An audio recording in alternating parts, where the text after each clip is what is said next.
অতএব সময় শেষ, কোন ঘরে যাতে কোনো দোতারা সেতারা তিন তারা না থাকে। আল্লাহ গানের দুশ্মন। ইন্নাল্লাহ হাররামা আলা উম্মতি আল খামরা ওয়াল মাইসির ওয়াল কুবাতা ওয়াল কিদরিন ওয়াল গুবায়রা ওয়া কুল্লু মুসকিরিন হারাম। আমার উম্মতের জন্য আল্লাহ তাআলা হারাম করে দিয়েছেন মদ, জুয়া, ঢোল তবলা, বাঁশি, মদ, মাদকতা সব হারাম করেছেন। শিল্পীকে দেশ ভরে গেছে এসব গান শিখি।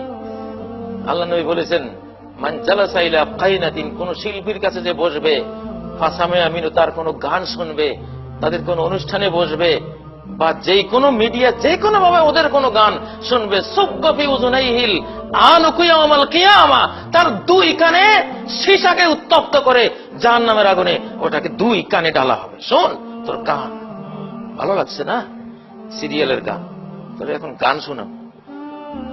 একেবারে সীসাকে জাহান্নামের আগুনে গরম করে দুই কানে ঢেলে দেওয়া হবে। কানের ব্যথা যার নাই সে বুঝবে না। কানে একটু ব্যথা হলে যে কি পরিমাণ কষ্ট লাগে, কি ব্যথা লাগে। কানের ভিতরে কেউ একটা গুঁতা দিলে কিসের গান শুনবেন ভাই, আমাকে হাসপাতালে নিয়ে যা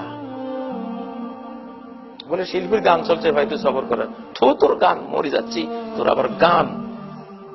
যখন ওই গরম সীসা কানে ঢালা হবে, বাবারে কোন শিল্পীর গান টানের কোন অস্তিত্বই তখন মনে থাকবে না। মনে আসবে, আরে কেন শুনলাম। আল্লাহ তাআলার কাছে আপনারা গান বাদ্য বাজা থেকে তওবা করুন।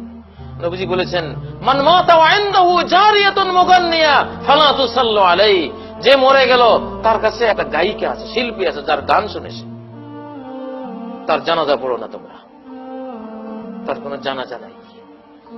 এক লোক রাত্রে গান বাজনা করতেছে, নবীজি শুনে বললেন, লা সালাতা লাহু লা সালাতা লাহু লা সালাতা লাহু, এই লোকের জানাজা নাই, এই লোকের জানাজা নাই, এই লোকের জানাজা নাই।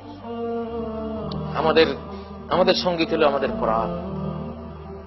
মান ইসতামা ইলা গিনাইন লাম ইউযান লাহু আন ইয়াসমা রুহানিয়িন, যেই ব্যক্তি দুনিয়ার এসব বাদ্য বাজনা গান শুনবে, তাকে আধ্যাত্মিক জগতের সঙ্গীত শুনতে দেয়া হবে না জান্নাতে।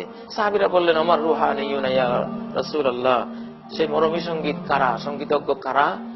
নবীজি বললেন, কুররা আহলিল জান্নাহ, জান্নাতবাসীদের যারা কুররা, কারি, জান্নাতবাসীদেরকে যারা শোনাবে সঙ্গীত, ওরা হলো মরমী, ওরা হলো আধ্যাত্মিক। যারা দুনিয়াতে শুনবে ওখানে তারা এটা পাবে না, যদি জান্নাতে যায়ও তবুও বঞ্চিত করা হবে ওদেরকে। যাই হোক, আল্লাহ তাআলা আমাদেরকে এইসব পাপাচার থেকে, পাপাচার প্রতিরোধ করে ভূমিকম্প থেকে বাঁচার তৌফিক দান করুন। جمال الوجود بذكر الإله وتصفو الحياة بنور